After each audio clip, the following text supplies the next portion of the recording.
All righty, let's go ahead and get started. Thank you all so much for being here this morning and for joining us for today's session, Youth-Centered Art Making Spaces, Envisioning a Continuum of Care Model. My name is Ariel Frost, Ingenuity's Manager of Partnerships and Learning. I'm also joined here by Courtney Cintron, Ingenuity's Director of Partnerships and Learning, and today's facilitator, the wonderful and beautiful Michael Rangel, Constellation resident at Ingenuity and Youth Support Manager at SkyArt.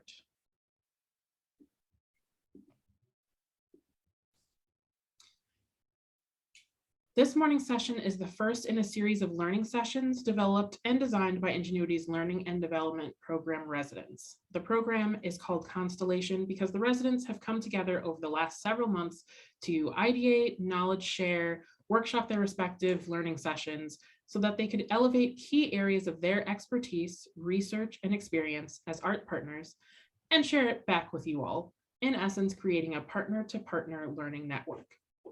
So thank you to all the residents for this incredible collaboration and thoughtful work, which will continue to be presented throughout the spring and into the summer. Today's session, developed by Constellation resident Michael Rangel, is the first session in a two-part series. So today we'll be focused on how we care for our students and ourselves before, during, and after they enter our space or we enter theirs. Before we move on into today's session, we'd like to acknowledge that this virtual classroom is taking place on the stolen land of the Council of Three Fires, the Ojibwe, Potawatomi, and the Odawa nations. Because of the Great Lakes, the land naturally became a site of travel, healing, trade, and gathering for more than a dozen other Native tribes, and is still home to over 100,000 tribal members in the state of Illinois that still practice their traditions and care for the land. As we begin this program, let's honor these ancestral grounds that we're on and support the resilience and strength that all Indigenous people have shown worldwide, and begin to rethink our own relationship with the land and its original peoples.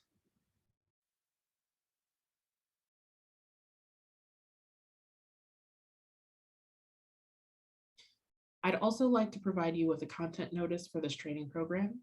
The content and discussion in today's session and throughout this program will necessarily engage with trauma. Some of the content may be emotionally and intellectually challenging to engage with. We will also do our best to make this virtual classroom a space where we can engage bravely, empathetically, and thoughtfully with challenging content. Please feel free to do what you need to do to take care of yourself throughout the session. If you haven't already, if you would like, please feel free to update your name with your pronouns and your organization's name. You can do that by hovering over your image icon and selecting the three dots. Please note that for accessibility purposes, our session is being recorded today, and additionally, handouts and slides of this session will be available to you in the chat. Closed captioning is also available and will be utilized throughout the session. If you need to access the closed captioning, you can do that through the More icon at the bottom of your screen.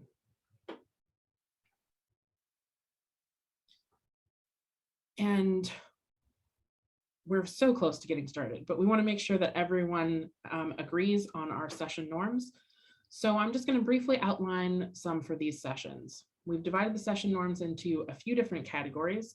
Under equity of voice and learning, we have take space, make space. As a participant, please be mindful of any privileged identities you may hold, and help create an environment for everyone to contribute. Speak from personal experience. Let's own our statements and views about things and not presume to be able to speak for others. And then under how we show up for ourselves and each other, we have openness to learning. So an understanding that we're all learners in this space. Flexibility and patience. Things may not always go 100% according to plan, and sometimes technology is at play. So we thank you for your grace and flexibility, and we'll have the same for you. Use our chat box mindfully. When using the chat box, we ask that you try to make your questions and comments as relevant to what we're talking about as possible. And then confidentiality. Take away lessons, but not personal content. We'll sometimes knowledge share and co-share ideas and resources in these sessions. But if anyone shares anything personal, we ask that you don't bring it out of the space. Okay, so without further ado, I'd like to hand it off to Michael Rangel of SkyArt to guide us through today's session. Yay, thank you so much, Ariel, and thank you, Courtney. Welcome, everyone. I'm so excited to spend the next 2 hours with you. I promise it'll be seamless, it'll be harmless. We're gonna get through it, learn together, engage. Hope you have a good drink next to you, non-alcoholic or alcoholic, whatever, like it's 5 o'clock somewhere, right? But that you're comfortable and that, yeah, if you have any questions throughout this presentation, please feel free to shoot a message privately and or openly to everybody. But yeah, thank you so much. As Ariel has said, my session today is focusing on envisioning a continuum of care model. And so first I'm going to walk you through kind of like our agenda for the day, and then I'll get into kind of where this came from, why we're here, and then how you can use it in your future. So as Ariel had mentioned, my name is Michael Rangel. I use he, him, they, them pronouns. I am the youth support manager here at SkyArt. We are a free visual art center down in South Chicago, and we're opening a second location, hopefully in June, if our zoning gets permitted, by the first week of June, and we'll be in West Humboldt Park. So my role here essentially is managing the art therapy program that we have, which provides free art therapy to youth, both individual and group, but also over the past year and a half, we've been doing art therapy groups within schools, individual sessions in schools. Also, we're working with about 5 to 7 community partners across the South and West Side, and that is just expanding. And then as well, we're in 2 youth incarceration centers, about to be 4 starting in July of this year. So we're kind of doing everything, which I love because I think that's where kids need us the most, and that we're seeing them in multiple areas and multiple spaces that they grow in, learn in, are engaged with, no matter their circumstances. But because of this, like this amazing opportunity that I have to lead this program, to develop something super unique to the city of Chicago, something that kept on coming up was a lot of times I was entering spaces, I was starting conversations where I would say 95% of the time it was the bias and or the lived experience of the adult that was kind of leading the session and or the activity, the engagement for the youth. But then myself, I would go in as the therapist, as the social worker, as the art therapist, whatever my role was for the day, and asking important questions, like really centering what the kids needed and kind of getting down to the core of it, that a lot of times these spaces that we enter aren't about the youth, even though we're in the spaces that should be engaging them and servicing them at their core. And so for me, it was really developing this continuum of care model. But from that, I want to kind of break it up throughout this presentation into 3 activities where, to get to that core connection, to that care that I'm trying to build, I want to ask these 3 important questions. So that's where the color connection activity comes into play. Not to riff off of Kermit and the Rainbow Connection, but I was just trying to come up with a good name. So that'll happen. We'll lead into the continuum of care model, where that's coming from, where it's going, hopefully what it can do for you. I'm going to talk a little bit about SkyArt's project impact, just because, as I kind of mentioned, my background is in social work. I'm coming into art therapy, getting my ATR within the year, but kind of what that looks like to engage kids clinically and or non-clinically through the arts, and how the arts with the therapeutic kind of like healing centered approach can do so much more for them when it is indirect and nonverbal. Then I'll kind of get into a little bit of practical models / interventions, especially more so for folks that are non-clinical, and what that can look like, kind of just a couple tenets there. And then we will conclude, and I'll have time for questions, comments. We can connect offline, whatever your needs are from me. And so just to give a little kind of foundation, the learning objectives for today and things that I hope you can walk away with is to first identify and engage with tools and techniques that focus on this continuity of care for before, after, and during the art session. And so what that really looks like is that we're coming in with the approach that it is going to be accessible, it's going to be affirming, it's going to be a healthy space and environment and objective that you have set forth for the youth at the beginning, during, and after the session. And this will lead more into when I talk a little bit more about this continuity of care model. Also to understand how to deliver services, interventions that are affirming, accessible, and appropriate for youth and young adults in the spaces and studios that we serve. I think a lot of times it's kind of like when people are like, we should have that conversation, but then never actually have the conversation, they just name it. Like for me, I'm all about communication, of setting the tone, of actually talking through it, processing, reflecting, arguing, because I think conflict is a huge part of it too, that we have to both understand what our biases are and how to navigate through those. But with conflict does come conflict resolution and problem solving together. And then lastly, really having this huge increased sense of connectedness and confidence in the artists that are serving our kids, in art teachers, and I also put in art therapists and counselors in general in delivering these services and in creating these, what I consider care plans or aftercare plans of service. Kind of the next one, the design. So what happens so the whole design of this model, like why I came about to this is that my background in social work, coming into working at an art center, working in schools where 90% of the individuals that you engage with aren't therapists and or clinicians, going into community spaces where, buzzwords right now are trauma informed, are conflict resolution, are healing, but it's like, yes, we know those words, but like, we can't literally jump from being that person experiencing those things to innately understanding how to do that. And so my design was what happens when we do not have the clinical or therapeutic abilities to properly support students through this kind of like participation art making that engages them in potentially traumatic and difficult conversations and experiences. And so for me, I think Project Impact, though it was birthed out of the pandemic, out of the uprisings of 2020, I think a lot of the art that was being produced and created and the voices that were being amplified during that time were from this time of suffering, of harm, of abuse, of violence. But then when do we as the adults kind of engage and learn how to navigate those spaces, how to not amplify kids' trauma and or the violence they experience and or the death that they experience? How do we like use art as this like actual healing tool? And when it does have to address these kind of like harmful, violent experiences and or things that kids are going through, like how to not amplify that and make that the core of like the art that we're trying to create with them.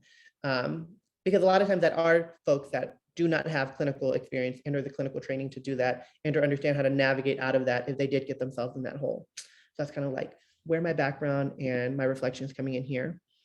My goal really is to transform our perspective of what art can do. I know that sounds so basic, but I think for me coming into this space and wanting to do this residency, like I knew art in and of itself is therapeutic, even if it's not a therapist and or a clinician leading the process.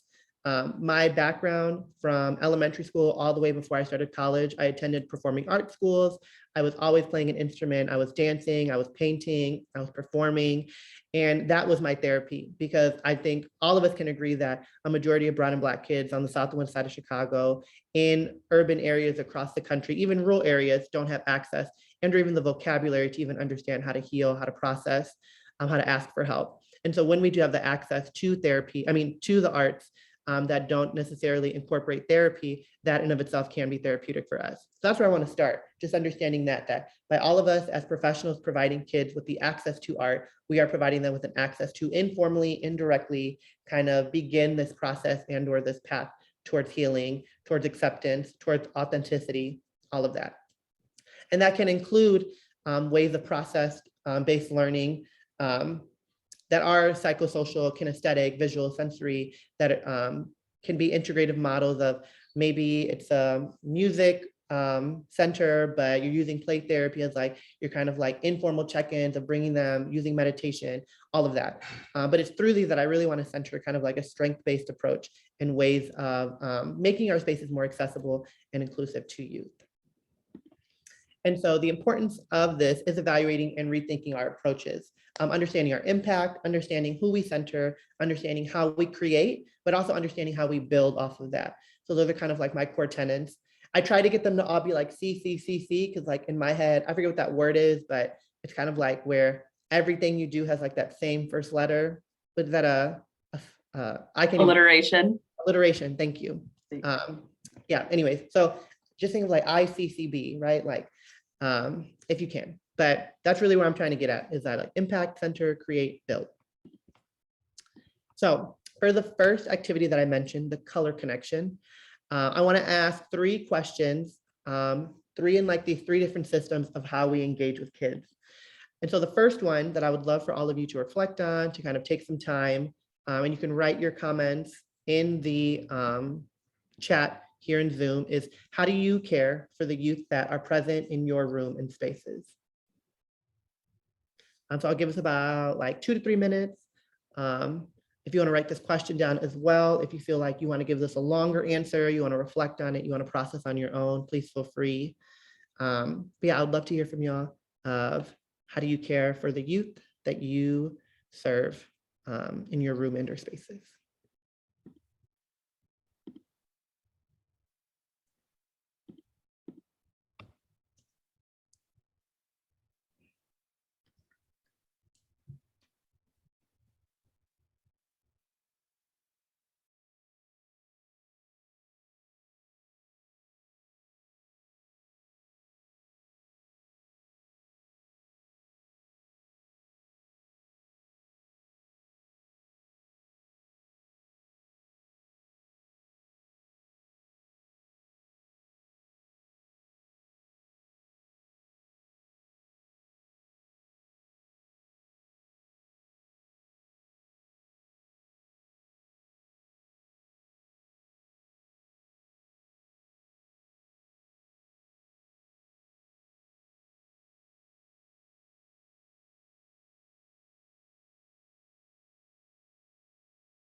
Beautiful. I love these answers. I love the vocabulary we're incorporating.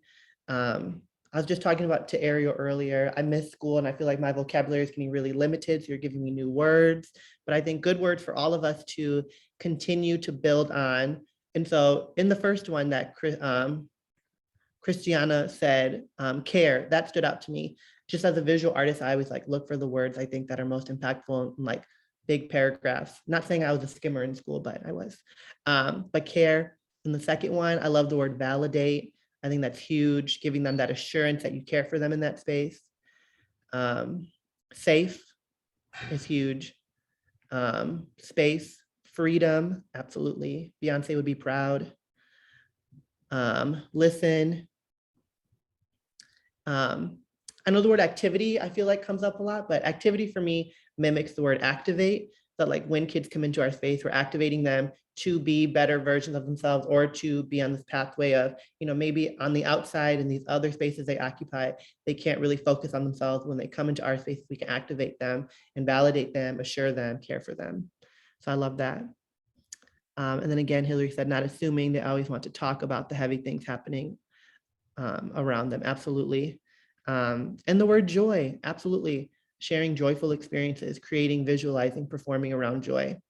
But with that, I point those out because I think with the ways that we answer, with the ways we show up a lot of times, like it could be those, like I always say that as adults, like we like to insert our own experiences and like that bias of like experiences that kind of impacted us and then how we use that moving forward. But when we can like name that act as opposed to like necessarily telling a story around the act, but name it. So being like, for me, what always worked was validation, was assurance, was activation, was joy. Like when we can do that, I think that's where we can like use our lived experience, because absolutely, I think that's a strength that we as humans have, that's how we connect to each other, but not necessarily making it about us, but about the both of us, like us and the children that we're serving. So just something to think about there. But yeah, I love all of that. Thank you so much for sharing. And also I would love if you take that question to your staff and or other people you work with, because I think that's where it starts is first, how do you serve them?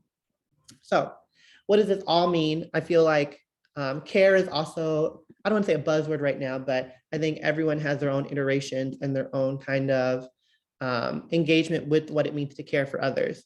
I just went to a school yesterday and I was there observing an art therapist that I manage at the school. And literally, I haven't seen all of the staff in, I don't know, like 2 to 3 months, because I did the first semester there and she's doing the second semester. Everybody was like, Michael, are you hungry? You look so skinny. Like, eat this granola bar, like eat this, like do this.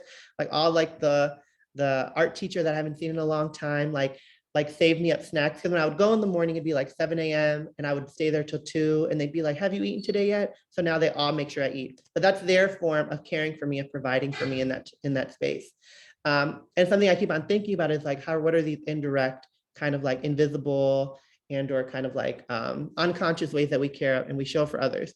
And so that's where, for me, I was like, when I think about it, I think of visibility and scope, right? So when you think of a model, you first think about what is the most direct way that we care for people. to what is the most indirect way that we care for people. And so this was a model that I kind of like visually created, but I had one of my participants in our teen program mock me these like little sketches that are on the sides. But when I think of care, I think of first, when you think about visibility, where's the most visibility we have on the youth that we serve? How are we most directly caring for them? And so oftentimes, like the way that we have visibility on them, that we're caring for them is through verbal language, dialogue, and working one-on-one with them, right? So it's like literally they're sitting right next to you. That's the most visibility. But in terms of scope, if they're there, then we're not really engaging them in these larger and or these more indirect ways, like from their home, in their other classrooms, what their friend groups are, what their families look like. But also there are changes in behavior that may happen, and there are changes in physical appearance and or any of that, right? Because we're not necessarily seeing them. And so for me, that's where it starts. If you can go to the next slide for me, Courtney. What is scope and what is visibility? So as I said, visibility is the most direct and the most kind of visible way that we see them. Something Sarah, my boss here at SkyArt, always says is, if a kid's going through something and we hear about it, they're texting us, they're calling us, they're making artwork around it, like get eyes on them, like bring them in, like provide them with the meal, like create art with them, give them a space, don't necessarily ask them questions, but see what they're going through. Because a lot of times when you have that one-on-one connection with them, you can do so much more, as opposed to when we have that scope of knowing these larger systems that they're engaged with, of knowing like how their behavior changes, of knowing the things they're writing, all of that. And the larger scheme of things, like what does that impact look like when we think of it? So if you go to the next slide, please. So when I think of the most kind of like intermediate kind of like circle, which is high visibility, low scope. And so this more so is kind of like where I think a lot of the artwork and a lot of the assumptions that we make and a lot of the experience we have with kids comes from, is because a lot of times it is the artwork, the things they're saying when they're in our classrooms, in our studios, in our spaces. And a lot of times that will inform us then of how to engage them moving forward, of do we talk to a different teacher about them? Do we understand who their friend groups are? Do we provide them with additional supports outside of the classroom? But that's where I think to care for a child more authentically, that's where we need to kind of like balance and understand how much visibility we have on them versus how much scope, how much information are we necessarily gathering about who they are. Next slide. And so two, that's where I think most directly, and the first one, it kind of said like written language, dialogue, but here is where it's more about body language, nonverbal reactions, and or responses. The secondary circle is a bit more visibility, minimum scope. And so here, this is where, for me and my engagement, a lot of times within schools and here in studio, kids can be in session with me, they can be so bubbly, telling me all these things, and then they take a step out and like their back arches over, they're sitting in a chair, they're sitting away from kids. Non-verbally, they're reacting or responding in ways that wasn't what was happening with me. And so a lot of times that's where I have to like come up with that balance of, okay, I want to make an assumption. I want to support them the best that I can in the space that I'm creating. But is it because of the space that I'm creating that's influencing them to act in a certain way because I have that visibility on them? I think a lot of times what I'm noticing in schools and in studios is that a kid may be in the session, they're like non-talkative, maybe they're a bit avoidant, but then they go out into like the bigger circle and like it like changes like a switch because they see their friends, they're not in a confined space, they're with the teaching artist they have more trust in. Like all of these things can influence that kind of like impact that we're having on them and that relationship we're building. Next slide. And then the next one, so I always say it starts kind of like with that verbal, with the written thing that they're creating, then it goes off to their body language, the way that they're engaging. And then from there, that's where I start to incorporate kind of like the art that they're making, the performances, the visualization or expressions of emotion. I think verbally kids can say things that doesn't necessarily apply to the artwork that they're making. Myself of now training as an art therapist, but of having 8 years of experience being a social worker, being a therapist, kind of like in community spaces.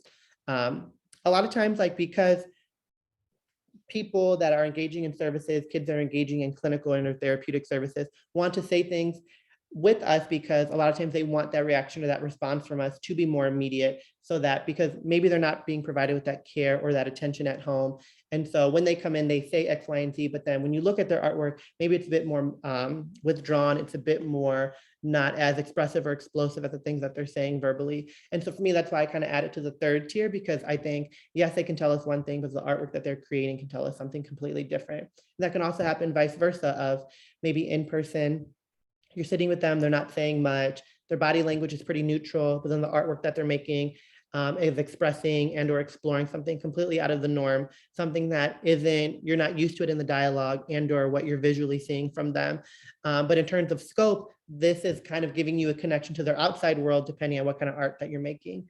I included this one because I think it's important for folks that aren't clinically trained, who do ask questions. Something that I saw at a school last week was the art teacher who often says, like, kids be coming to me with all types of shit, Michael, like, how do I address them? How do I show up for them? How do I care for them when I don't have that training? But then, so I sat in on her class, and she had asked them, like, let's create your perfect world. Like, who's there? What's there? What are you eating? Who's showing up? Who's leaving? And I was like, girl, like, you are indirectly asking them to create this world that they may not be comfortable with, that will then trigger them and or heighten them, make them not trust you more because you want them to visualize something that's uncomfortable for them. And so, right, like, it's all of these things that even for ourselves, this is where this continuum-of-care model comes into play, especially at this third level for us as the teaching artists, as the therapists, as the educators providing service for them, is that even the artwork we make, the questions we ask, when we have more visibility with them, is there has to be this careful, or not this careful, there has to be kind of like this connection to care that we're providing for them as well. So even though this is more so in the ways that, like, we're engaging with youth, it's also the way that we're engaging ourselves in the spaces that we're creating, that we're leading, that we're teaching.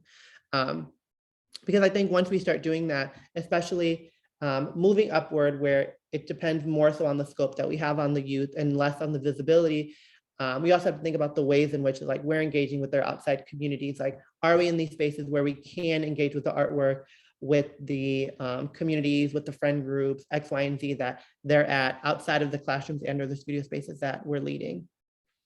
So then the fourth one that I kind of decided on in kind of comparing all of these experiences and the ways that kids are engaging in the art making process is physical or verbal reactions towards others or themselves.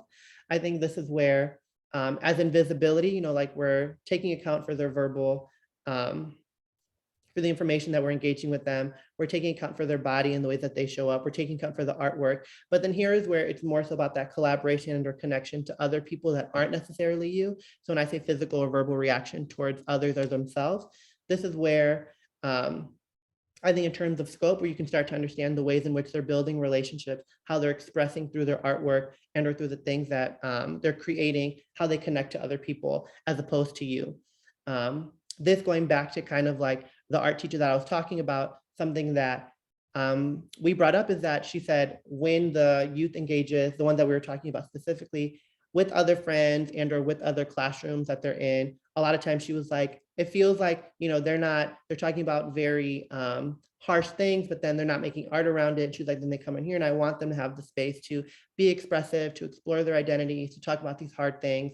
But a lot of times it is kind of like those relationship and or connections that they're making outside of the space, when their scope starts to get bigger and we have less visibility on them, maybe more affirming for them and being more caring of them, because they may not be ready to talk about X, Y, and Z that, like, when they come into your space and or studio, that you're trying to engage them in.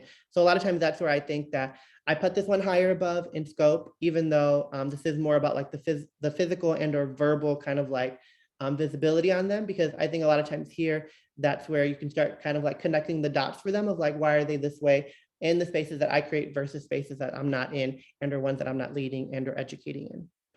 Next one.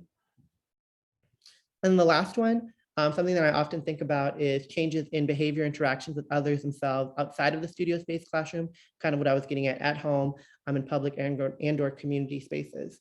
This is where I think is the most challenging one for us to engage and or interact, but I think it's also the most critical for us to kind of understand and be critical of, because a lot of times this is what's influencing them coming into the space where we do have the most visibility on them. But I, this is the tricky one, right? Of like, do I ask too much? Do I engage as much? Do I obtain this knowledge and then be more kind of like critical and more specific of the interventions that I teach them when they come into my space, because X, Y, and Z may be impacting them outside of the studio indoor space that I'm creating. And then how are they bringing that into here, but also how is that changing when they leave the studio indoor space that I'm engaging them in. I think a lot of times here is where, when thinking about a continuity, that's, I keep on changing it up, continuity of care model, the care has to come in all of these systems, that the artwork that we're creating in the space and or the interventions, the art practices you're teaching them can be carried forward in those spaces where they're engaging with their friends and or others, where they can take it out into community and or public spaces.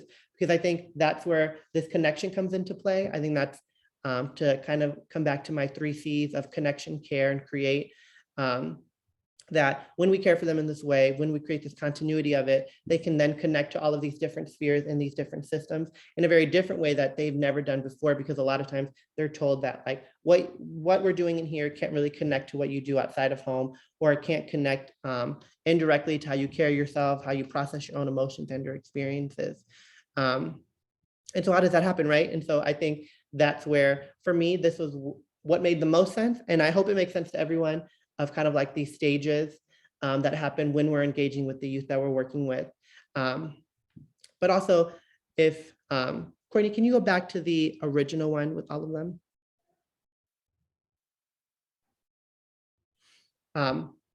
But also with this, I think what's really critical here as well is that we as the adults, like the teachers, educators, the folks leading these spaces and our studios, also understand the ways in which kind of like our visibility and scope for ourselves impacts the kids. So like how much of like the outer ring of like the changes in behaviors, moods, the ways we engage with community and spaces, how does that get incorporated, and how much visibility the kids have from us on that end. One big thing that keeps on coming up for me with a lot of the youth that I'm engaging with across the city of Chicago is this idea of trust, of like, I think sometimes this is kind of like where you do have to set that boundary, but a lot of times they want to know you as a human, as a person, not just as their art teacher. Not saying you have to tell them the tea and or chisme about everything you've done in your life, but that's where when they see you at these outside community spaces where they see that you're talking about being from this neighborhood, engaging in this, doing X, it expands their notion of who you can be in their life and how much they can trust you, the relationship that they can build with you, how the care you're providing with them isn't kind of just this, I'm your teacher, like I have to care for you, but it's more so that like, oh, I too, my art and my visuals, in not just visual art, but kind of like instrumental dance performance, wherever you're coming from, also explores my identity, the things that I'm going through, X, Y, and Z. And that authenticity, I think, can really not just provide an authentic care for them through this model, but for you as well, because that's so much what has to be incorporated into this. As much as they can see that we're trying, we're healing, we're on this path to growth, because nobody's perfect. Kids will call you out on that every single day. Literally the other day I yawned when I was like in a session with a group of kids, and somebody was like, Mr. Michael, you look tired. Like, are you taking care of yourself? And I was like, I am. I was like, I actually got 7 hours of sleep last night. I was like, I ate a really hearty breakfast and now I'm here, right? And like, I think normally a lot of times, especially for myself as a therapist, they tell you not to set these really harsh boundaries, to be really rigid, to not kind of expose yourself and to explore your own self in these spaces. But I think that's doing a disservice to a lot of the kids that we interact with and we engage with, because we're basically teaching them how to be good humans at the end of the day through the things that we, through the services, through the lessons, through the practices we engage them with. And so if we're not being authentic, caring humans, how can we expect them to do the same? And so for me, that's where this does, I know as like a therapist, for me, it sounds easy because I'm like, oh, I'm just caring for them in this very expansive way. And I'm asking them these critical questions, but like I'm taking it step by step. Like it's not going to be like, you get to the highest point and you say, tell me about your home life. And then they just like implode on you. But it's more so first starting with that step of how are they coming into the space? How can I care for them through this written way, through using dialogue, through understanding kind of like the artwork that they're creating, understanding their body language, all of these things. So then it can get to that point of being like, okay, all of the lessons, all of the practices, all of the things that I'm providing for you, you can take out into your world. And you can create and you can begin this journey of like caring for themselves in a really authentic way by providing it first at this very like direct way so they can carry it forward. Yeah, can you pass all these slides, LOL? Perfect. And so just kind of to ground this, I think this can absolutely sound scary. That I will say first and foremost. When I did this practice, when I was practicing this presentation with a group of my friends, both clinical and non-clinical, my non-clinical friends were like having heart palpitations because they were like, so you're asking me to care for these kids. I'm not a therapist. I can't even care for myself. How do I do this? And for me, it comes literally down to these 4 basic tenets of when we just provide this kind of, I don't want to say basic because it's not basic. I think it absolutely takes a higher grounding of caring for folks that isn't just kind of like this basic survival needs of you have food, shelter, water, like they have parents to do that. For us, it's really grounding ourselves in like the things we can provide for them. And for me, it comes down to this of increased sense of connectedness to the people, place, medium, and self. That essentially is them just coming in and you provide the space for them to connect, because that will then to connect kind of like these modules or ways that you can provide care for them. The second is like an increased sense of well-being. I think by doing that, by showing them that you're a caring human, that you're providing them this care through these different stages of how they're processing, how they're growing, how they're developing in your space, it'll provide this like increased sense of well-being because they can start to understand, oh, this person that's leading me, that's teaching me, that's providing care for me is caring for themselves. I too can care for myself. And what does that well-being look like? And that's kind of why I have these stages, is because when it first starts with like the most direct way, and you start to name it, you start to process it, you start to learn and develop with them, it can like grow and expand into these very indirect ways where you don't necessarily have the reach and or the impact there, but they themselves can care for themselves and others. An increased ability to process and communicate emotions. So here is where I think, because over the past 2 years, it's kind of become a buzzword in like any and all art institutions, but also like I would say all learning institutions, is SEL, so like social emotional learning. I think here is where by doing this, by literally starting with the basic core tenet of care, like you are teaching them how to regulate their social and emotional kind of like capacities. Because what does it actually mean when we say social and emotional learning? Social absolutely is building connection, building relationships, understanding how to communicate indirectly and directly. When that comes to emotions and actually communicating your emotions to others, I think that's where the social piece is lack thereof a lot of times in these spaces, because if we're only focusing on the ways that they're communicating their emotions, are we really teaching them to understand how to care for themselves and others, and also receiving those emotions from other people? I think a lot of times that's where the disassociation between kind of like teachers, educators, and the youth that we're serving comes into play, because we are building these really rigid, kind of like disruptive boundaries with them that they can't know anything about us. We're not going to talk about our emotions or how we're feeling, but then we expect them to be like these very transparent sponges that absorb anything we tell them, and that should tell us X, Y, and Z about them. That's not the way humans work. I think us as adults know that. And so how can we put that conditioning and that pressure on children? And so I'm sorry. Oh, I think it was okay. Never mind. Sorry. It's okay, Charlie. I understand. I do this twice a day. But sorry, back on track. Yeah, that's where I think this increased ability to process and communicate emotions is really critical. And then lastly, kind of improve confidence, self-esteem, and empathy. I think when we think about kids coming into our spaces, personally, as somebody, as a young queer brown person who has been called resilient their entire life, I think I'm trying to dispose of that word. And the word I'm trying to, as Brene Brown said, lean into is confidence. I think that's something that we do not teach youth enough, let alone youth of color. We teach them they should be resilient because they have gone through all of these traumatic and or heavy, harmful experiences. So we tell them they should be resilient. So to get through, but to be confident is to continue that movement forward, to actually center themselves, to care for themselves. And so for me, I always tell my kids, absolutely, you've been through shit, I've been through shit, we've been through shit. I want you to be resilient. Absolutely. That's how you get through the harmful things. But when you're confident in your abilities and the strengths and the things that make you a whole human outside of these harmful events, that's where the true growth happens. And that's where, for me, this last one is the most critical, and the one that I think should kind of sustain this continuum-of care model. Because if we're teaching them, we're telling them, I want you to be confident. This is the written, verbal language dialogue we have with them. I want you to be confident. I want you to have self-esteem. I want you to care for yourself. And I want you to have empathy for yourself, not just for others, but also for yourself. Like that in of itself, setting that foundation and what care looks like, what care could mean. Because care does not just mean I'm going to give for you, you give for me. That's why I want to kind of like separate those two things.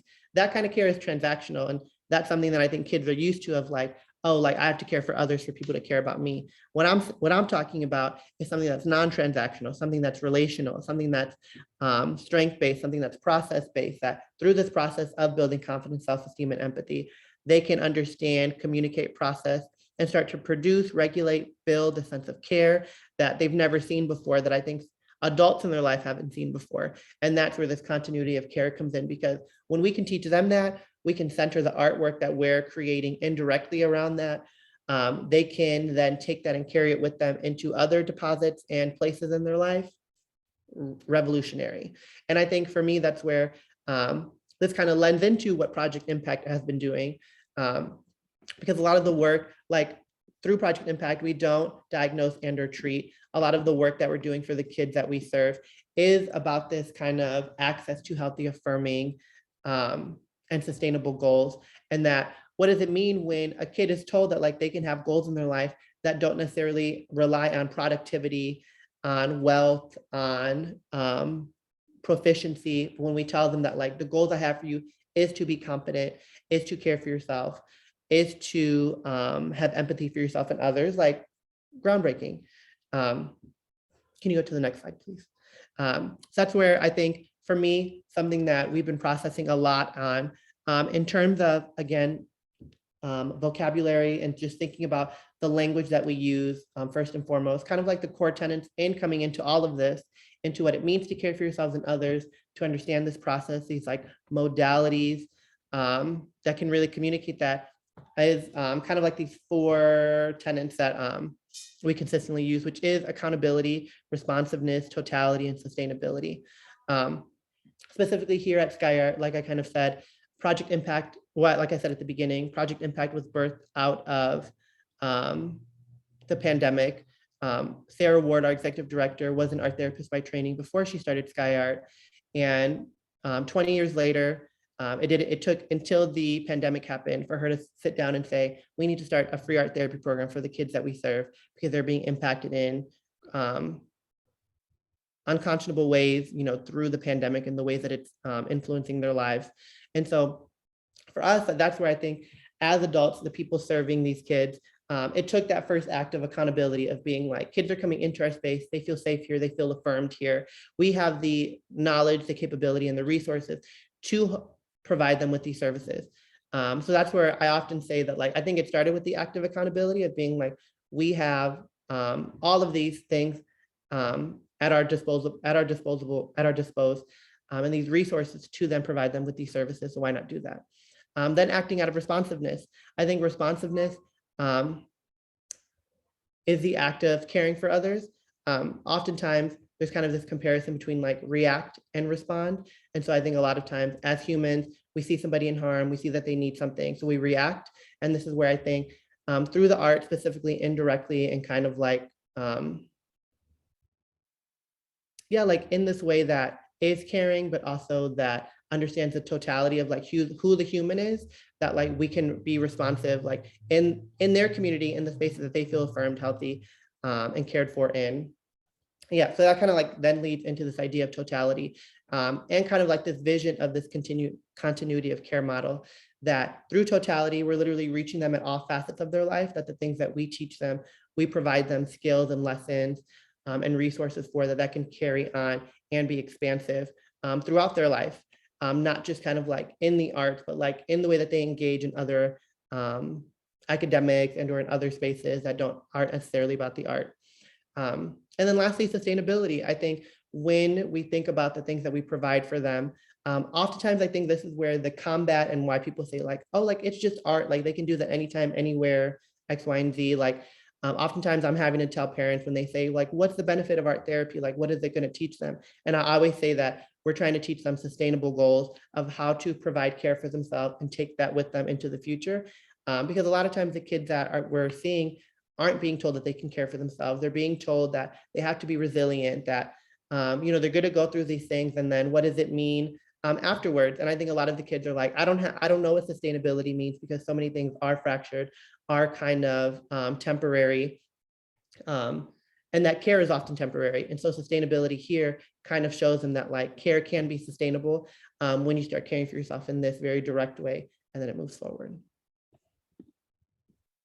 And then just to give you a little visual, kind of just to like, because I didn't want to make this entirely about SkyArt and their project impact. I just kind of want to give everyone a visual of kind of an understanding and a background on what SkyArt is and how we're using these ideas of totality, responsiveness, accountability. Yeah, like in the work that we do. So as you can see, project impact is kind of like at the bottom. We're kind of the pink circle in the way that they overlap.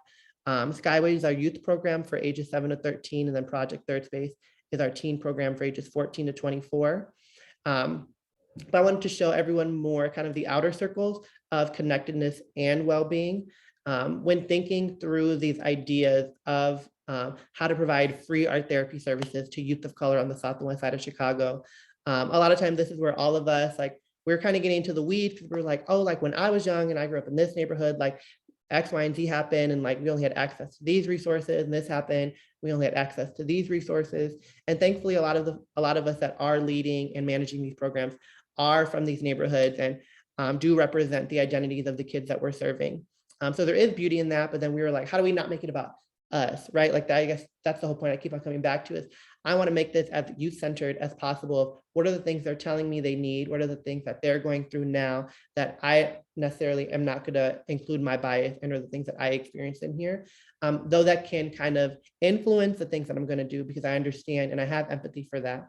What are the things that they need? And so the two things that about 300 of our participants kind of mentioned and step forward with is this idea of connectedness and well-being. And from that, it kind of comes down to improved classroom culture. So we were getting a lot of comments and just like, even just from self-observation of kids coming in, wanting this idea of not being managed, not being disciplined, but wanting kind of this idea of what does it mean to be connected to other people, to learn and not be disciplined or not be controlled or not be told what to do. And that's where the idea of like empowerment and choice comes into play, having this kind of idea of consistency, collaboration, coming back down to self-esteem and empathy, process and communication, community, pathways. So this is professional pathways. I just like to say it more pathways of once they leave our programs, what does that look like for them? And then exposure to diversity. So that's just kind of a visual, I guess, just to think through when we talk about continuity of care, specifically for myself and thinking about how to make things youth-centered. It does come from the foundation at SkyArt that like we continuously think about the whole being of the child and the way that like we can have this this interaction, this engagement with their whole being. Yeah. And then next, kind of, I want to ask the question in thinking about when delivering services to youth, to our and to others, how do you collaboratively care for your youth, and how do they care for you? And so here, I think this is where, in building on this continuity of care model of first starting with the youth that we serve, I think a large part of it that I find is being not talked about and or absent from a lot of the services we provide is also how the youth care for us in those spaces, things they teach us, the things that kids who may not look like us, experience life like us, are coming into the room and sharing with us.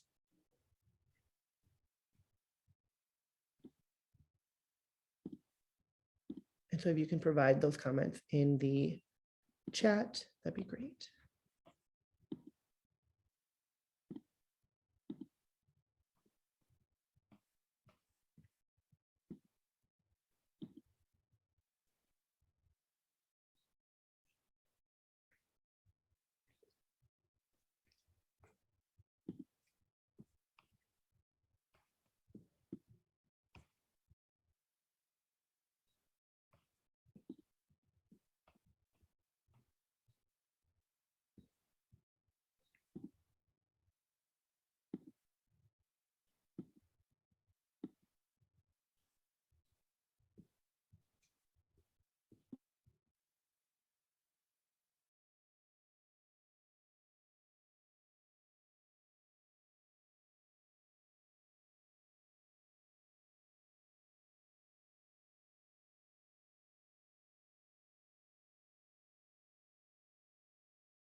Okay, beautiful. Also, weirdly enough, I literally just got a text message from one of my art therapists who said, she was like, don't get in trouble. Don't yell at me. I don't want to be in trouble. But one of the kids painted one of the tables and then stayed back to clean it. And she was like, I think we painted the entire table.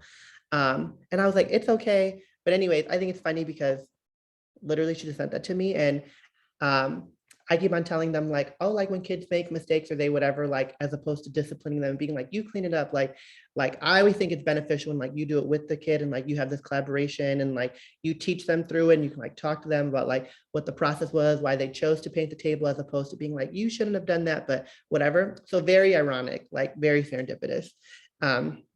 Anyway, so her and this little 7-year-old cleaning a painted table. That's cute. Anyways, so one person said, I love how young people celebrate the space we build together and set a culture that affirms and celebrates each other's accomplishments.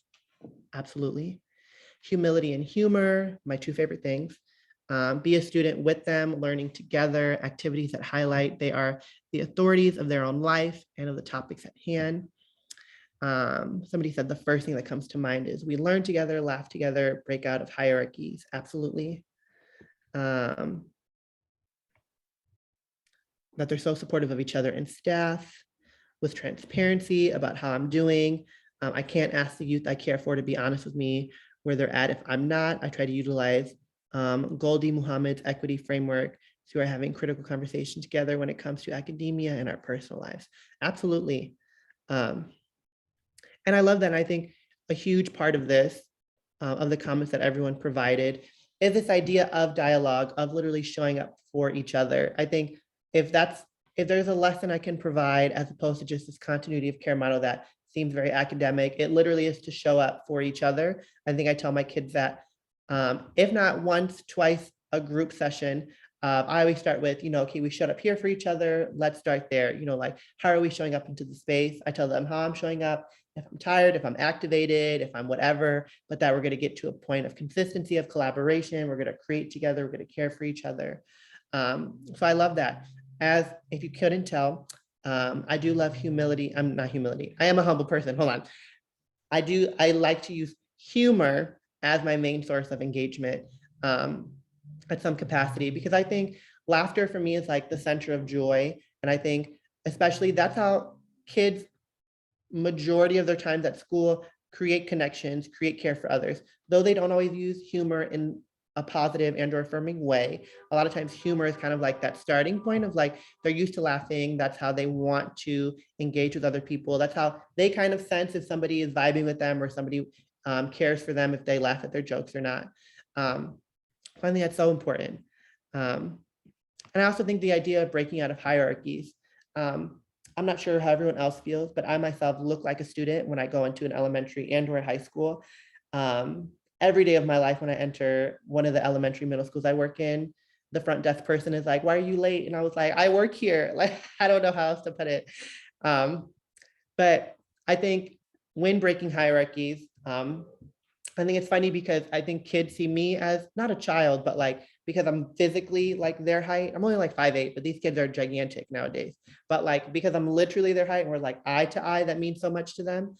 But also like when I'm sitting next to them, if we're, a lot of times I'll have them sit on the floor. Like I just like get rid of tables and we all lay on the floor together. When I think of hierarchies, I like to expand that of not just thinking about like these like professional made up job roles that we have that we just like go in and I'm like the manager and I'm supposed to like do X, Y, and Z, or that when I show up in a classroom that I'm the therapist and everyone gets quiet.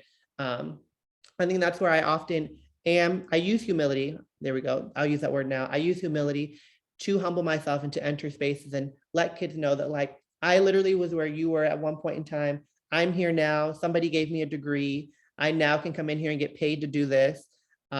But you also will do that one day. So we're basically at the same level. Also, I just have a larger toolbox that I can grab from to kind of like lead you, guide you, support you in whatever you're going through. So when I think of hierarchies, I often kind of like try to separate the idea of like professionalism and literally even hierarchies of like the way the room is constructed, the artwork that we're creating, the modality we're using. when I first started doing more art therapy specific interventions, I remember I brought kazoo. Why did I bring kazoos? Don't ask me, ask past Michael. But I like brought kazoos. I thought we were all gonna like make music together, like beatbox and all the stuff. And in my day, kids used to judge you if you played the flute and or clarinet or whatever. Like you had to play the trumpet or the trombone, but I played the bass clarinet. And there was like a group of kids who were like, y'all don't even play the clarinet. Like y'all play the trombone. And we're trying to like make a hierarchy out of the kazoos. And I was like, we all have a kazoo. Like, I don't know how else to put that. But I think when I think about modalities and certain things like that, in the ways in which hierarchy influences so much of what we do, I think that's where, as best as we can, creating this like equilibrium of being like, we all have the same material. We're all literally sitting on the floor.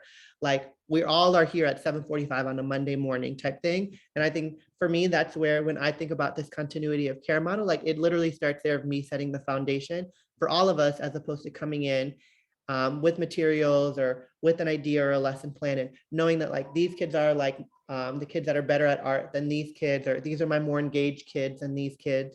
I literally started off with everybody with the same thing. Because I think there's so much possibility that can happen there, where like, this is where the idea of collaboration comes in, that like us as educators, as therapists, as artists, like we're going in there to lead them, to support them, to guide them. But to an extent, I've been taught so many things by a lot of the kids that I go into these spaces with, because I have this mindset of wanting to learn from them, to collaborate with them, to create this idea of equilibrium, of kind of neutrality with them. Even if I am the person in there, literally the therapist leading an art therapy group, because I think through that, there's this idea in this book called Minstrels of the Soul. I forget her last name's Fox, but she's an art therapist.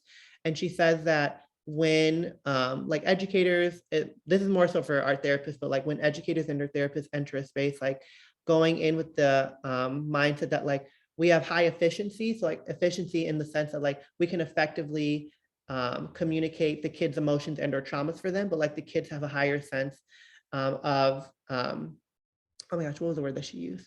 High skill. So like, so say they're the ones with like the high skill, like you allow them to lead you through the art project. They're the ones engaging more with the art. They're the ones painting more, like as opposed to us like guiding them and trying to only focus on the art. You allow them to focus on the art, do all of that, while you're the person navigating with the efficiency of like effectively kind of like creating this culture, this compassion for this care around the room, if that makes sense.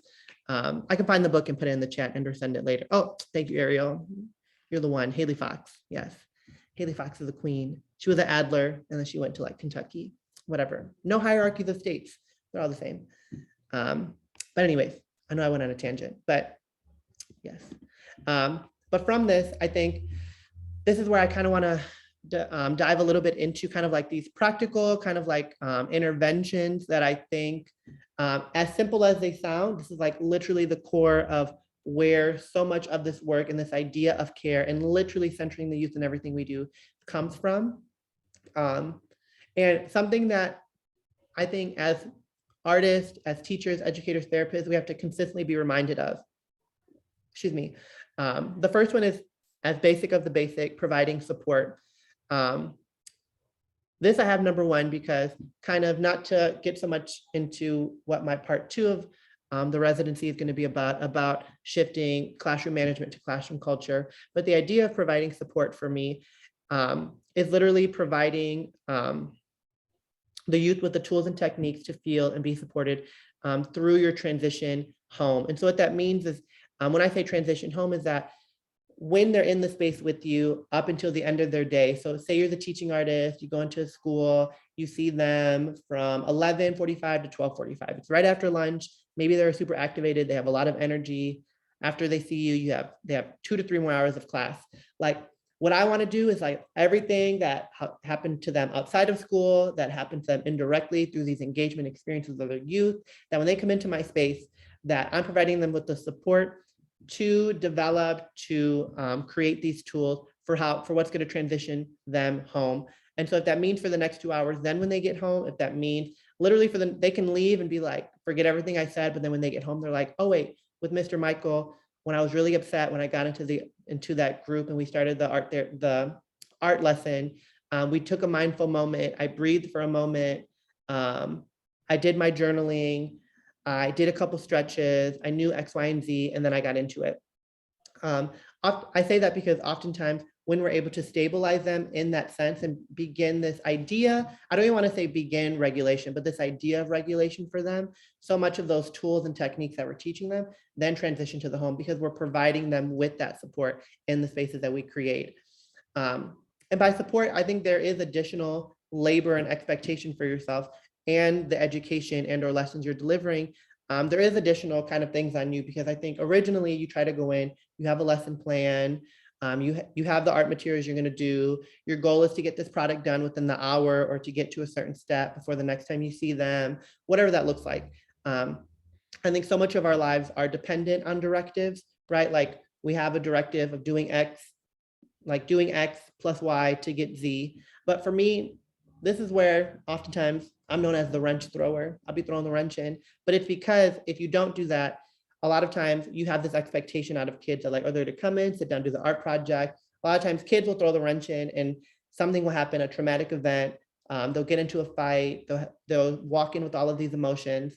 And so oftentimes they'll do that. And then you have to somehow kind of react right away to it and try to solve it in the moment, try to be super whatever, but say there's everyone that's happening to everybody. And so for me, I always say I throw the wrench in at the beginning, like even before the propel even starts, because you need to fix and or problem solve and or begin this process and or idea of what it means to regulate, what it means to experience, you know, like the room in a more positive, more caring way at the beginning, rather than actually waiting for shit to blow up. And then you start to address it. And so for me, that's literally, when I say providing support, it's like, and the very first time you meet kids of being like, what can I do for you as the person leading, engaging, facilitating this room? What do you need from me at the beginning? And then maybe a kid says, you know, I don't go to lunch before here because I don't want to be by the kids that I'm around. And then you can start to literally brainstorm, problem solve for them. You're providing them with that support at the front end rather than doing it until the end. But also for me, I think as a therapist, I do that because I want to build their trust and I want to start building a relationship from the beginning. But I think something that I'm finding more and more, and also being somebody that leads and manages teaching artists, is that a lot of times teaching artists want to get in, do the art project, get out. And that's where I think there has to be a shift in expectation from the youth of having this like huge expectation on them, assumption that to some capacity they're going to like get it together and that they're going to come in and be X, Y, and Z, to a shift in expectation on us as the people leading them to provide the support from the jump to lead them in all of this of learning how to cope, manage, regulate their mind, body, spirit. But also for yourself, I think providing support for yourself too. That's something that I kept on coming back to in this continuity of care model, is that even when I say providing support, I do say that it is labor on you, but that's also something that you have to do for yourself as well. I never go into a school and I never start a project without having at least one person in the school or community program that I'm providing support for that isn't my kind of like main point of contact, or somebody that can provide me support when I need it. If like there's too many kids, there's not enough, a kid's going through a crisis and I need to address it, and or if I'm not the therapist on staff, then do they have somebody that can address it?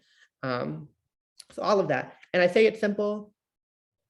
It's not, but it is, but it's not, but it is. It's simple if you begin with it.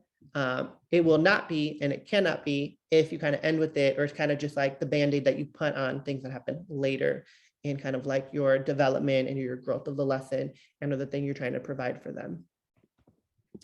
And then next one. This one I keep on coming back to. I think I've said it probably a million times of that. I focus so much on the strengths of the youth that we serve, or that I serve, but also like largely that we serve. And I would hope that everybody else begins to do this as well. In this, I say this because I think, again, so much of the time, teaching artists, art therapists, educators come in with kind of a bias and or an expectation out of the youth, out of the lesson they're trying to provide, without understanding the strengths and or even having a relationship with the kids. And so for me, it is first starting with that. How do you provide support for them from the beginning of understanding literally who they are, just like the most basic foundational things of maybe they say we need snacks because we have shitty lunch food, or maybe they say there's no ace. I'm not going to get into that anyways, but providing support, number one. Number two, understanding their strengths. here is where I think when we're engaging with our youth, that when they come into the room, absolutely you're going to have materials ready, you're going to have a lesson plan, you're going to have an idea of where you want to get. But what if kids come in and like none of them have, like, their strengths completely lie in a modality and or an intervention, a way of learning that you're not doing? Say half of them can only learn when there's music on. Say half of them do have some type of accessibility need, and that they can't use the object and or the tools that you provided. When I say understanding their strengths, like, it's all of those things of understanding more so how they're coming into the room, the things that they're bringing with them that they haven't learned from you, that they learned from other people around their own, and letting that lead the session and or the experience that you have with them. For myself as a social worker, one of the greatest things I learned in school was a strength-based approach. And so essentially what that is that when working with clients, when working with others, that instead of leading with what brought you here to therapy today, and then of course people are going to be like, oh, like X, Y, and Z, like all this shitty stuff happened to me, then instead you say, like, what is something good that happened to you in this past week? Like, what is a strength that you've used to get you here to this room to meet with me? And that's where the person can be like, oh, I communicate really well. Boom, like there's a strength. You lean on that and you build from that, and you use that as kind of like the core tenet of building a relationship with them, because you know that you start to begin to understand their ideas and their ways of experiencing and engaging with their strengths. For me with youth, I think absolutely this is where so much of the trust and relationship building comes in. I would say in my first semester of doing art therapy in groups, I had this 11-year-old who like literally would not let, like, I would walk into the room and she'd be like, do you need anything from me? Like, I can go get paper towels, I'll get like cups of water or whatever. I'm like, girl, sit down. I was like, you don't need to do any of this. Like, let me provide the support for you. Like, let me whatever for you. And then every single session she would like I would get up, do something, she would get up to like go do it too. Come to find out, like, she was like the main caretaker, like in her group of siblings. And so often when a parental figure or like the power figure in the room would get up to do something, she would mimic and or have, she was conditioned to do it too. But that's because that was like the strength she was leaning on. And I didn't ask her what her strengths were, the things that she was good at. She would just thought that she had to like provide that from the jump, and that was a strength. And so for me, I had to like build around that of like, okay, so her strength is to service others and her strength is to be responsive. And so that's what I named her. I was like, hey, like, it seems like your strength is to be super responsive. Like, you're always on it. I was like, how do you do that for yourself? Like, when we're creating this artwork, you are responsive. So when you get an idea, like, do you write it down right away? Like, what do you do? And she was like, oh yeah, like, she was like, I wouldn't say I'm responsive. Like, she was like, I feel like I'm, what does she call herself? She was like, I feel like I'm witty, like I'm real with it. Like, I get things a lot, and like, I see people doing things, so then I want to do them and I want to say whatever. And something that wasn't happening in her life was that she wasn't able to like communicate in her process. Her thoughts right away are things she wanted to do very quickly. She always like had to mimic and or do what other people needed to do right away. And so we started journaling. I had her be like my point person on the whiteboard. I was like, okay, when we have ideas or when whatever happens, like, you can jump up, but you're gonna go write it on this board, or you're gonna like go whatever X, Y, and Z, right? And so for me, it was understanding her strength. That it's like, this is something she's conditioned to do. I'm not going to tell her not to do it or discipline her for doing it, but it's her strength, and it's something that has gotten her to this point. So I'm going to like lean on it and allow her to do it, but in a way that's caring for her, not in a way that's caring for other people, in a way that's centering the thing that makes her her and what she's bringing into the room. Because if I would have told her, no, you can't do that, because she shared that she'd be in the classroom, you know, like kids would call her the teacher's pet, or that when the teacher would want to pass out things, the teacher would just give it to her and it would be expected out of her. But for me, I was like, the expectation isn't on you, it's on me to understand what your strength is and how you're coming into this room. And I use that because I use this example out of all of them, because I think a lot of times we try to use these things that kids indirectly show us that are their strength as kind of like their weaknesses, or ways to kind of like discipline them and hold them down. But for me, like, I was going to lean into it. Like, I'm not going to tell her, don't do that. I'm not going to tell her to change it, or to be like, okay, this seems like your strength, but what are your other strengths? Because a lot of times this is kind of like what her go-to is. And so I think so much of it is kind of having to do this evaluation, this processing.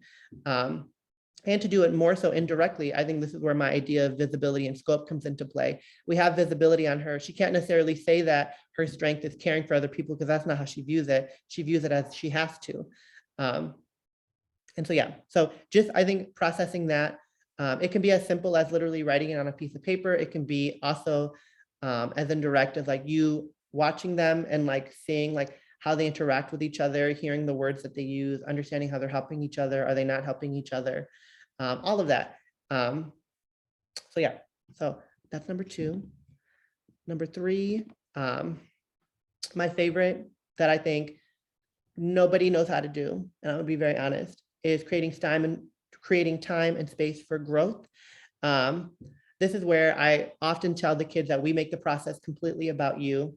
I say this is where I think nobody knows how to do it, because I think we are so product and directive based that we want to get to the end, even when, say, like we want a group of rabbits, but we had a couple turtles in the room, and like not to call any kids turtles, but you know what I mean. Like they take it slow, like they want to take it slow. I think so much of the time when things aren't you-centered, a lot of times it is about the larger project. It is about kind of like what the directive that like we as adults are told to do. This is where I think so much of the time we can lean more into like the larger group. So if we got an assessment of the ways that we have to support the kids, maybe that's where you even start of understanding who needs more time, who needs accessibility kind of, or more accessible ways of creating art, and or not on the directive that I'm providing for them. What are the other kids' strengths? And then here's where we get to creating the time and space for growth. I think this is where for me, it makes sense that once you do this evaluation of what the supports are, what the strengths are, this is where you use kids who do have the strength of producing quick, of being more on top of it, of wanting to give support and time to other kids. This is where you can like do a collaborative thing of bringing them together, create an intervention model of, for musicians, say one kid can read the bass, what do you call that? The bass, there's like treble clef, bass clef, there you go. One kid can read the bass clef better and the other kid can read treble clef better. And you know that that's one kid's strength is the other kid's strength. And then you actually do create the time and space for growth for them to teach each other, to collaborate, to connect with each other, to care for each other. Because I think a lot of times that's where it does feel intimidating when I say this continuity of care model, we have to care for the kids. And you have like 30 kids to care for, 30 kids to listen to, 30 kids to support. And you're like, that seems unrealistic. But then when you actually do this evaluation of what kids need support right now, in the middle, towards the end, what kids can I provide support for afterwards, then you understand all of their strengths.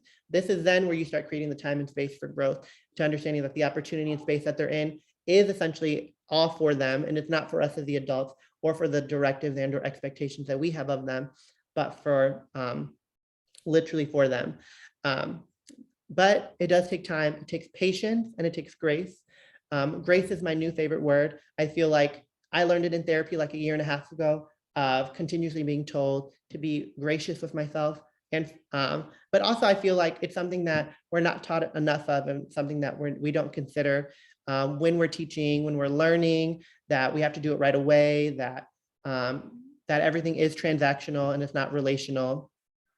So yeah, and I think absolutely in this step, once you understand what supports are needed, you rely on their strength. This is where you can begin to prioritize the growth of the individuals in the room.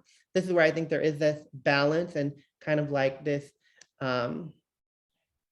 this perspective that needs to shift of like, okay, like you see 30 little humans, then they all start supporting each other. And this is where the shift happens of like, what are the individual needs of certain kids? What are the larger needs of the larger collaborative group? And then how can those intertwine? How can those feed off each other? How do you find balance in all of that? But I think for that to happen is essentially where it does take the time, the patience, and the grace. And then lastly, something that when all of those three things happen, this is where I kind of come back to this idea of the continuity of care is for the planning and the providing of accessible services to youth. And when I talk about accessibility, a lot of times that doesn't just mean like the reactive kind of like accessibility in the moment of saying that, oh, a kid needs a different kind of tool and or intervention to meet the need of kind of like the day or the lesson that I'm providing. But accessibility in terms of like, when is it accessible for you to reach the kid? Say that is somebody that's super unengaged, they're not really asking for support, they have a lot of strengths, they don't really need your guidance and or your mentorship in the moment. There's always those kids that are very independent and you try to provide support for them, but it takes a longer time to break through. When I talk about accessibility for them, this is where I think about when we're talking about this continuity of care, you want to make it accessible for them to be provided with care and or services, even outside of the time that you have for them. This is where a lot of times I think about the follow-up care.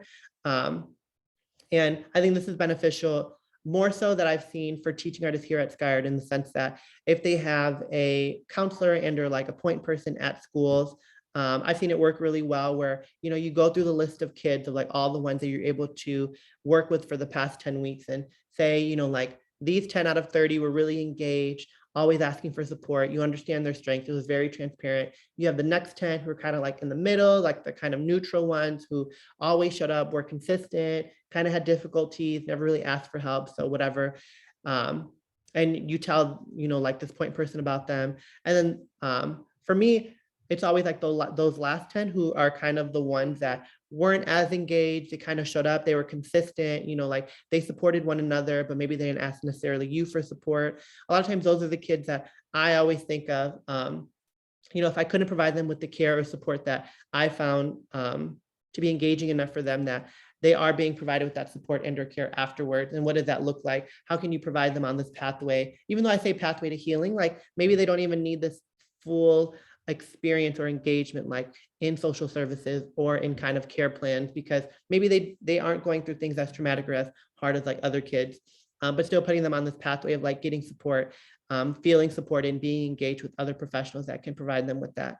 For me, I think that's where it is really critical when providing kind of like that support at the front end of even if you have like a roster, a list for you, if you can like do it in your head and you're one of those people with a really good memory, you have portfolios for them. Like I always color coordinate, like in my head of being like, okay, I know that like my pinks are like the kids that like always engage with me and who always turn on their work and they never really need like art specific support and or intervention. I have like my blue kids, which are kind of like, what was that movie with like the little cells that were colored?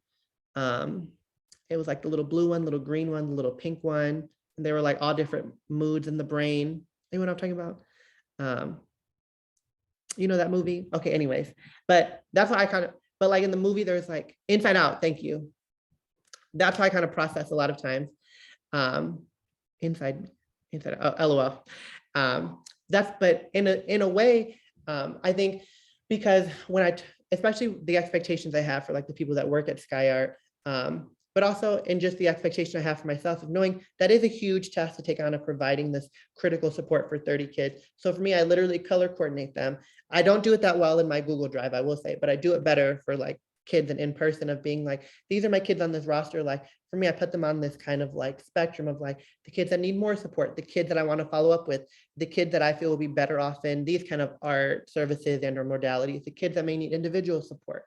In a way that helped me so much because it then, for me, it provides it's like, what ways am I directly providing support for them? How much have I done of that? To the kids that I'm like, want to indirectly support of like providing them with outside services, calling parents, talking to other professional staff within the school, all of that, right?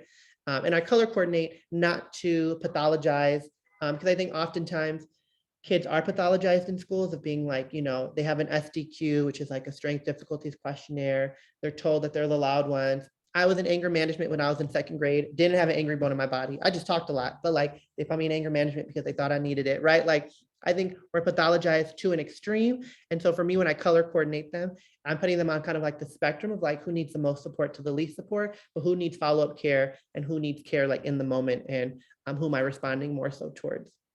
And I think that just comes into play when I'm thinking about accountability for myself.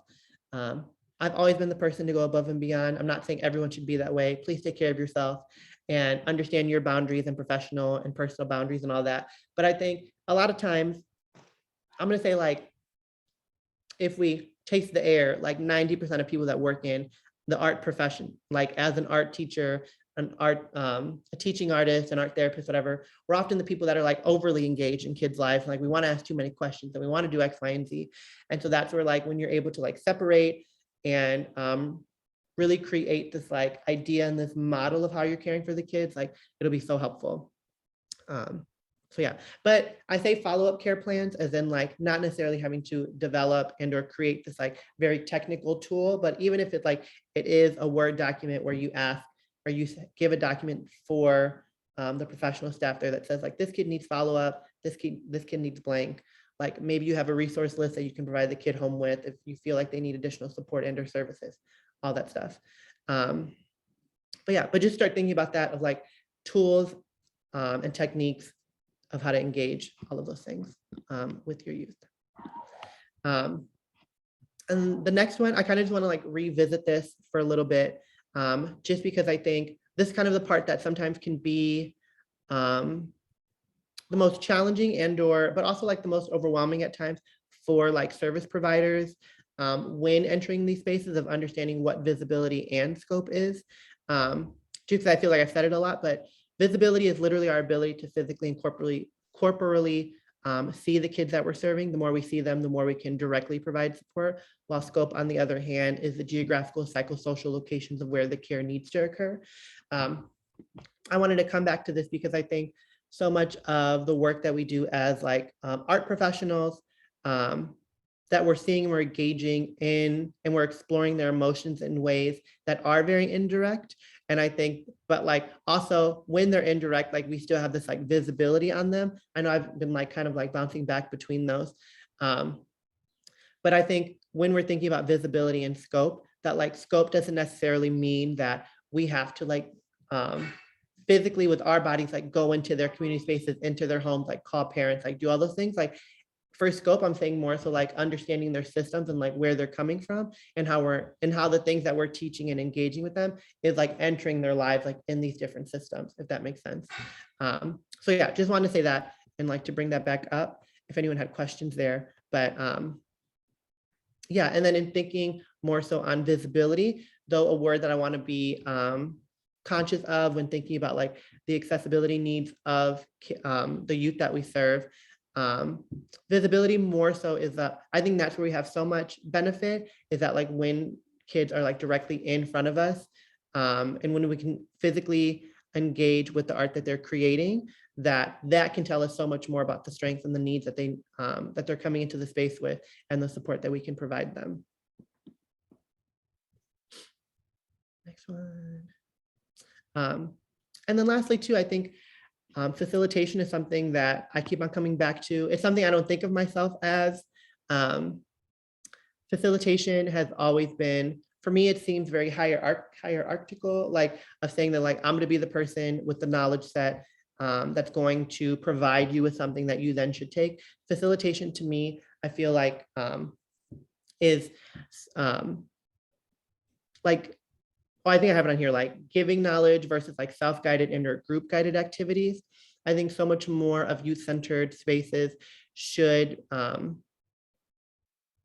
be provided with the space to like, that everybody in the room can facilitate and lead at the same time. I think that's something that's happening a lot with like restorative justice groups and transformative justice groups, but those more so focus right on like the negative and or harmful experience that we're all there to kind of like heal from and or process.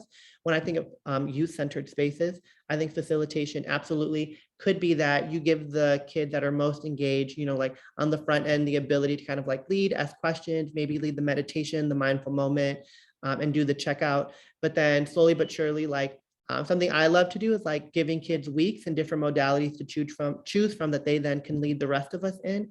So like recently, like I am not a screen printer by any means, like, or what, couldn't even tell you the material, right? But I brought like those little eraser things that like with the carving tools, and like one of my kids was like, oh, my dad owns like a printing business, and he's like one of my quieter kids. And so like I brought all the things and he was so excited. And I was like, okay, well, in 2 weeks, I was like, we're gonna build this together, but then you're gonna lead us through it.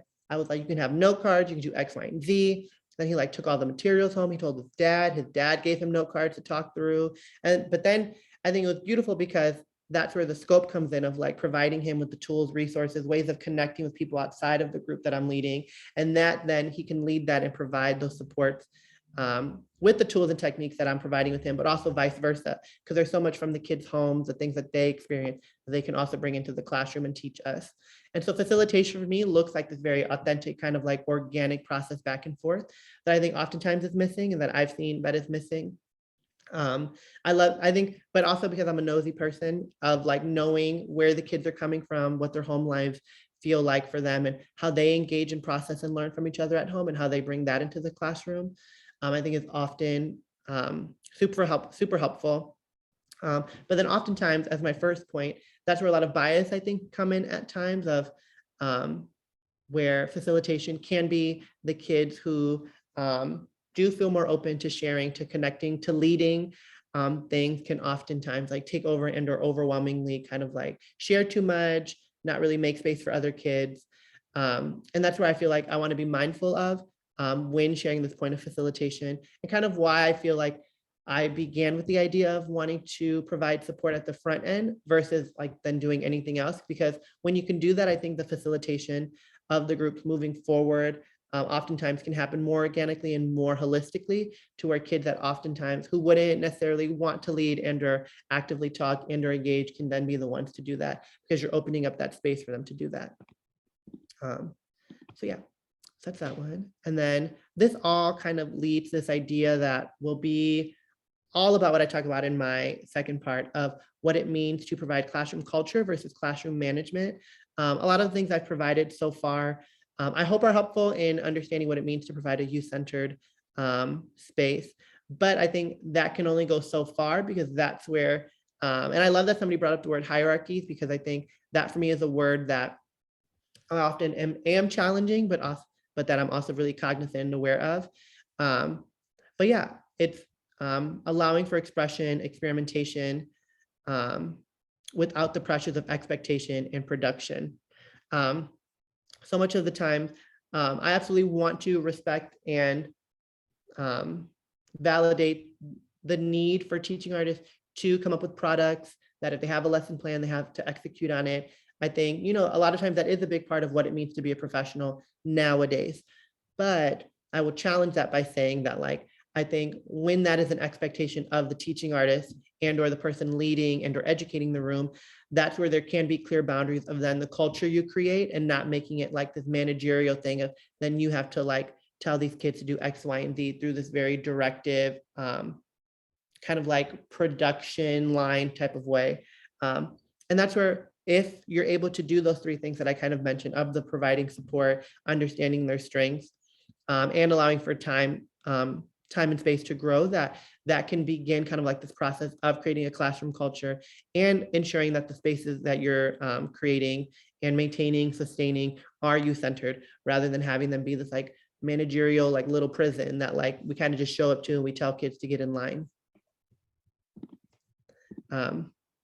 So yeah, and so this is where I kind of just want to bring up a little bit about for those who have heard the difference between product-based learning versus process-based learning.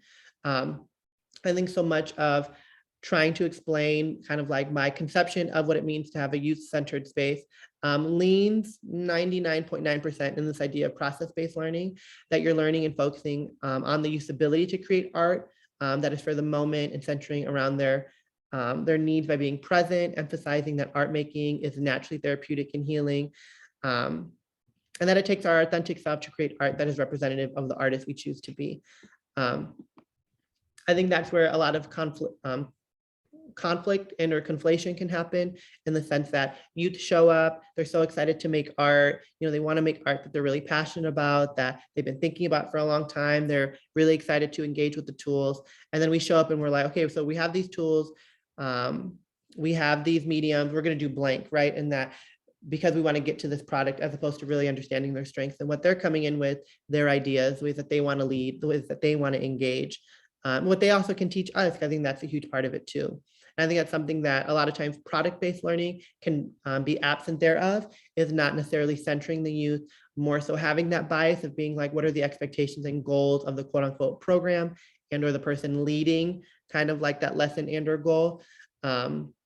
And this too, I think what I found oftentimes, by often I mean like 100% of the time, is that it can, this product-based learning mode mentality can lead to an increased sense of anxiety, frustration, feeling overwhelmed, because it comes back to this idea that, like, you know, a lot of times when kids enter our art spaces, I feel like they're always so excited because, they're going to be playing music, they're going to be dancing, they're going to be performing, they're going to be visualizing.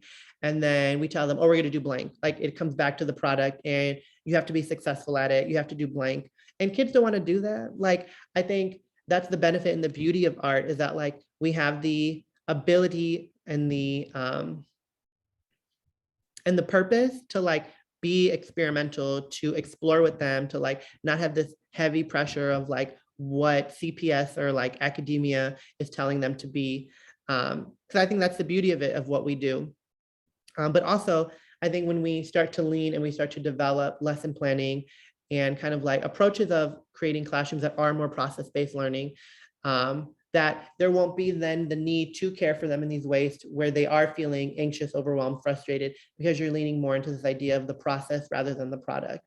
Something that I found when starting kind of like art specific groups in schools is that when kids show up and they think that, like, oh, I'm only here to like create this product with them. They're already coming in mad. They're like, I was just in class for 4 hours, like doing X, Y, and Z, all this homework. Like, I don't want to do this.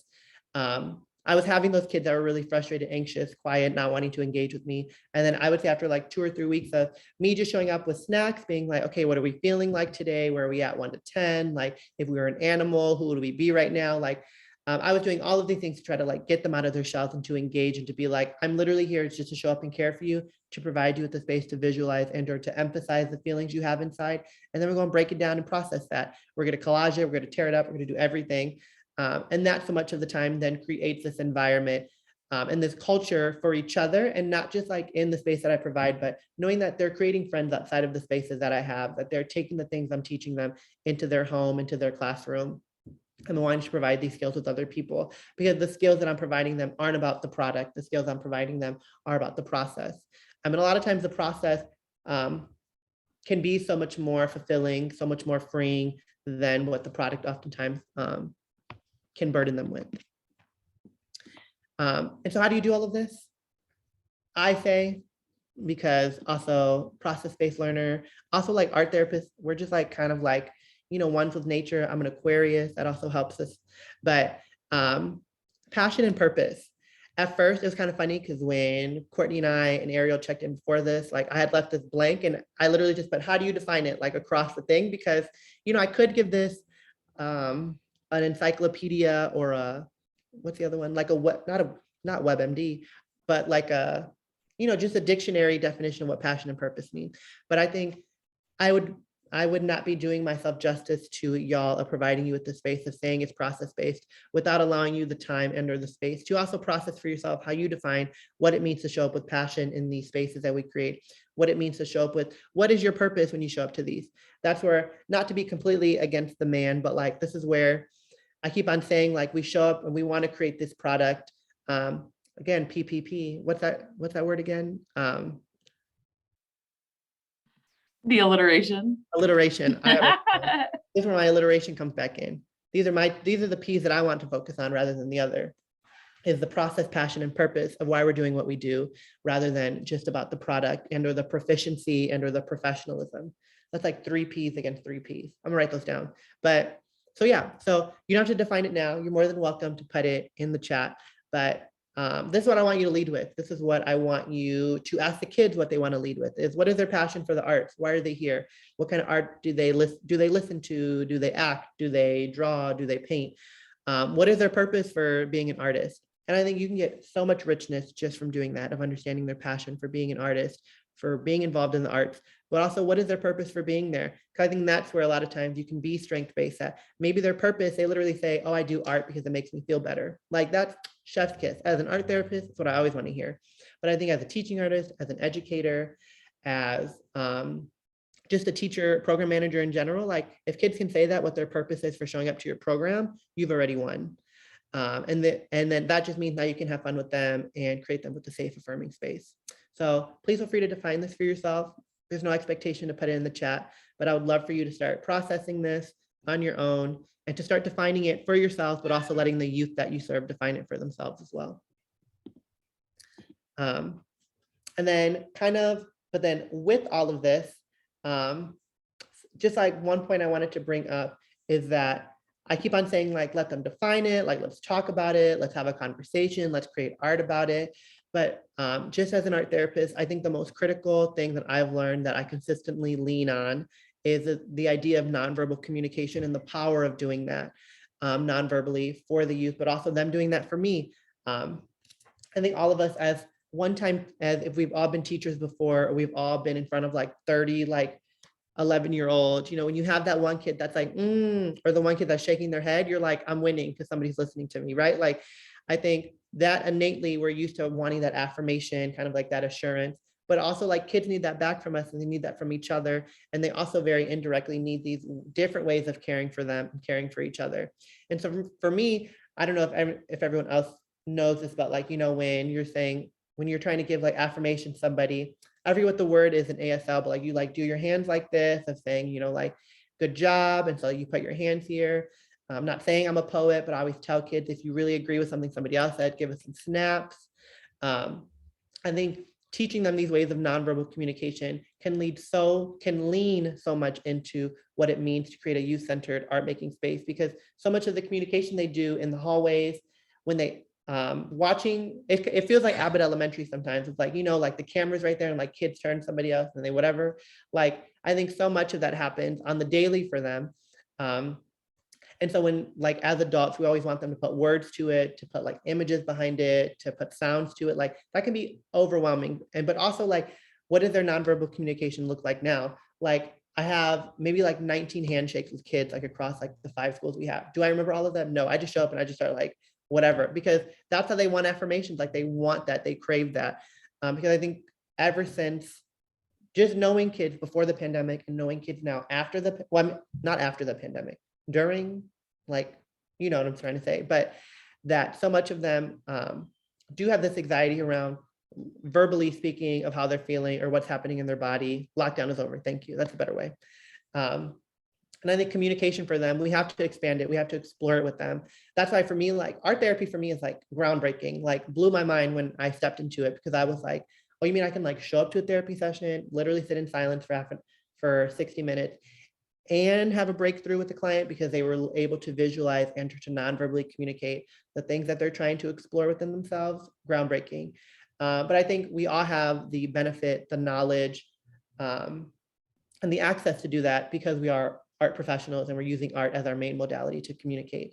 We're just not like leaning into that and allowing kids to do that in an affirming way for themselves, because so much of it is about the product and or the proficiency of the thing that we're teaching them. So if we can teach them more about that, of this like power of nonverbal communication, yeah, that it can change their lives in the process. And so with all of this, the last question that I would love to ask is, for all of you being the professionals, educators, teachers, that I always want to come back and center is, I'm telling you to give all of this care, to pour into all of these other people, to pour into these kids, but I want to know how you care for yourself and how are you pouring into yourself in all of this? Because also too, that is where so much of knowing how to care for other people starts, is how you're caring for yourself. So 2 to 3 minutes, take some time, ask yourself that question, and then I'll read some. I have like a few more slides, and then I'll be done.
Okay, so one person said poetry, therapy, reading, being with friends and family, carving out time with myself, being with the land and gardening, love all of that.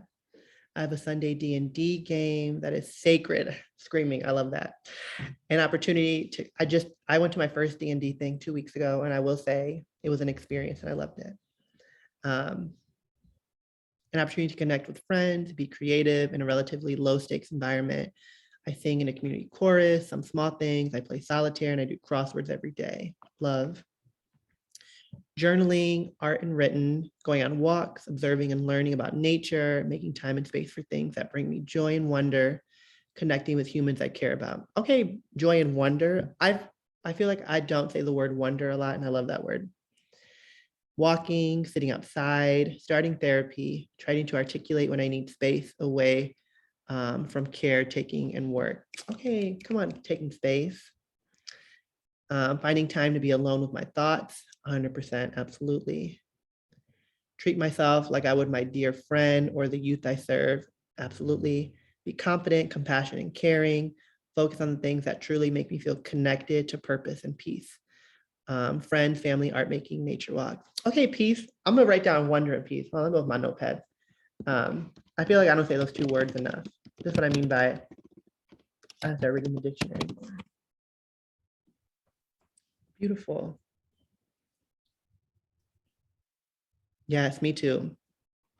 And like to feel connected to purpose and peace. Like I know I said like passion and purpose, but like what happens when you actually feel connected to your purpose? Like powerful, magical. Okay, beautiful.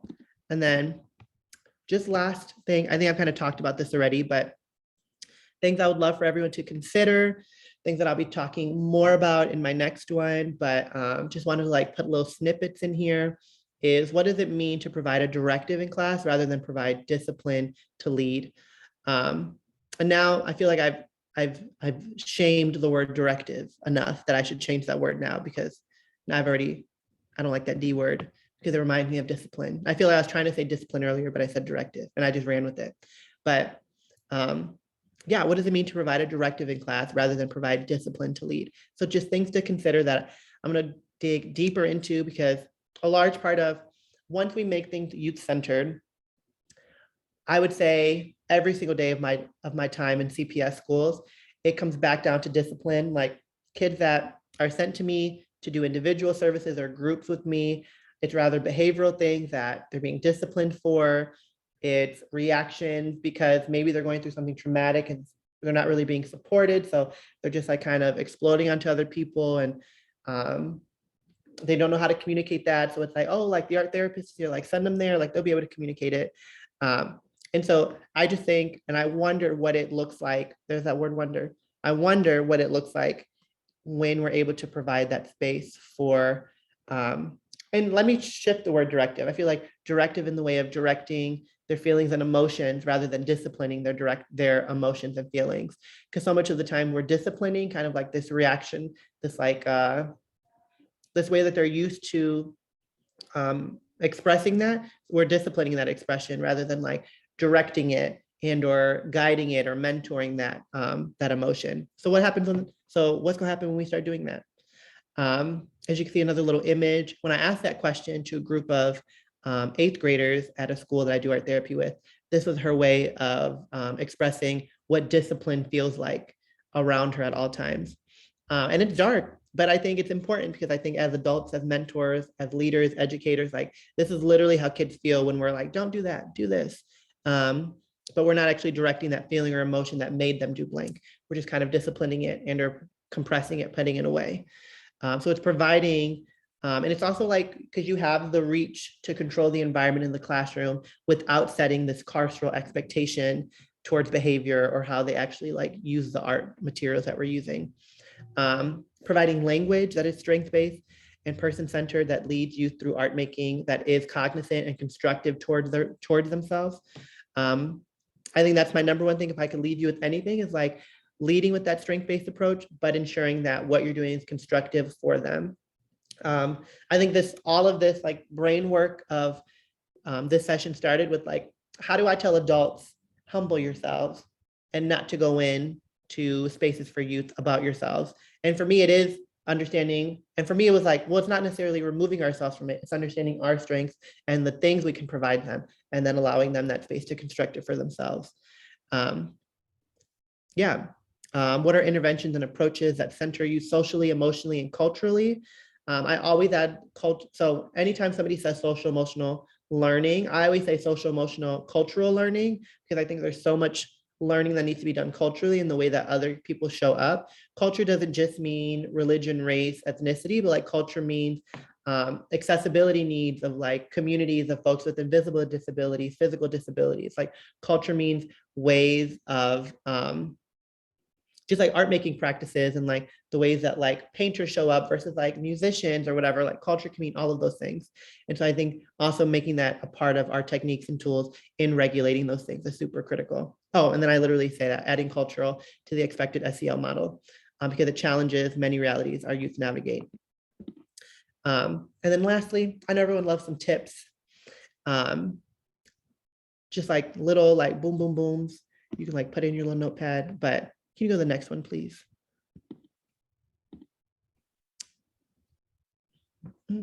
Um, 5 tips, and these are things that I have on like my little, I have right here. I have my little moleskin, if everyone has these little expensive ass notebooks to write your notes in, but this is like the notebook I show up with when I do groups and or individual. And I always tell them, I'm like, know where your mind, body, and spirit are. That's where we're gonna start. Name that feeling and thought if you can, verbally or non-verbally. I'm going to provide you with the space for reflection and processing. I'm going to be here. I'm going to be present. I'm going to be here with you. I want you to be present, to be here with me. But lastly, because we, like I always, I mean, from being a therapist, but also when I do have to be that teaching artist role, like my job here is to lead you through this process of releasing, exploring, building. You can use whatever word you need there. But I think as opposed to saying like teaching, like I always say leading and or guiding, mentoring, because I think there is a part there that we have to recognize that like there are parts of them that they need help with to kind of explore, but also there's parts of me that they're going to lead me through to explore, to release, to do all of that with. So yeah, just my 5 tips for creating a process-based centered space that I feel will be crucial to these next steps in education. And then yeah, listen, I don't mean to say this, like I say it jokingly, but I always tell kids too, like I'm a whole hot mess. So I always say on the next episode of the Hot Mess Express, please like, subscribe, and share. Similar to y'all, hit me up on LinkedIn, come visit SkyArt, all of those things. I know I literally just talked for 2 hours. My mouth is parched. I hope you learned something from this. If anything, if you have questions, I want to open this up now for questions. But yeah, and then if you can go to the next slide, Courtney. Yeah, for more information, my email is pretty straightforward, michael@skyart.org. Feel free to hit me up. I love talking with people. So yeah, and then next session, if you all have time, will be May 31st for me. And it's be about classroom culture versus classroom management. But yeah.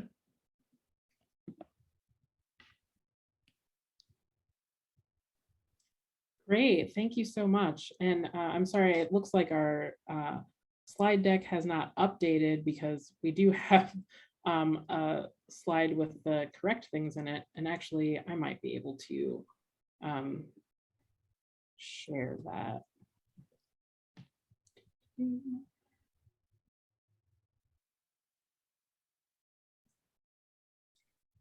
Yes. So I hope you all enjoyed my my Make Your Mark in the background. It's from SkyArt participants from the spring of 2019. This isn't one of those like weird Zoom backgrounds. I literally, Ariel saw me, I like had to hang it because it looked like I was in a closet, but I'm in our ceramic studio. But yeah. Great, so that's the right one.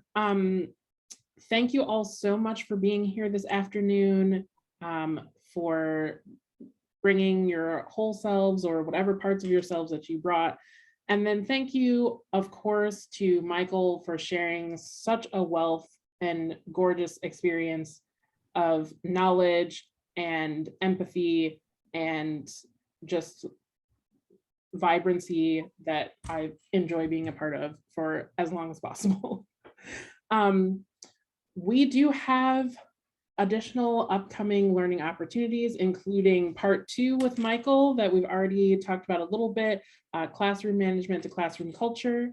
And that's on May 31st, same time, same day of the week. It's a Tuesday, 11 to 1. And then we also have the week before that, building responsive arts programs through co-creation and civic practice. So if you are feeling as inspired as I am by all the things that Michael just said, and you're like ready to forge some new partnerships, then this one will be for you on how to forge partnerships that are beneficial for both parties.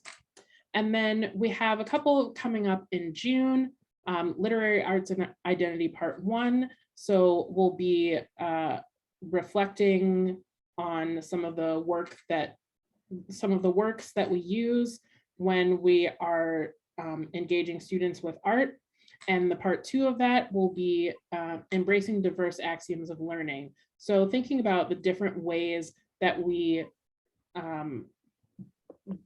use the modalities of learning, like Michael was talking about today, how we engage with the work that we have the content that we're using in our classes. And just a final note, we cannot do this work without you. And therefore, I have 2 surveys for you. One is an exit survey for Michael, which I'm sure will just be full of, Michael's amazings. It's very short, and Courtney is going to put a link to that in the chat right now. But we also have another really important thing. All of the learning programs that we've done this year are because of the input that we got from you on what the most important content areas are. And in order for us to make the next learning program slate for you all for next year, we need your input again. So we have our partnership and learning survey that Courtney will throw one of those, the link to that in the chat as well. Please share it with your colleagues, get everyone to help us figure out. Ariel, do you have those links handy on your end? Oh, yes. Thank you. Awesome. Okay, so I will put them in. Thank you so much. No worries. Yeah, but yeah, we have these surveys. So the partnerships and learning survey, like Ariel was saying, is definitely going to help inform all of our learning programs for next year, really help us identify what themes are important to you, what topics are important to you, and how we can incorporate your feedback, your ideas into the learning that we design. And so your feedback is super important. I think that's everything. We're going to drop those links in just 1 minute. So I'm going to hang on for just a second. And yeah, but also I hope that you all have an amazing rest of your week and that you start enjoying this sunshine. I was kind of whiplashed by the sudden change in weather, but also appreciate it.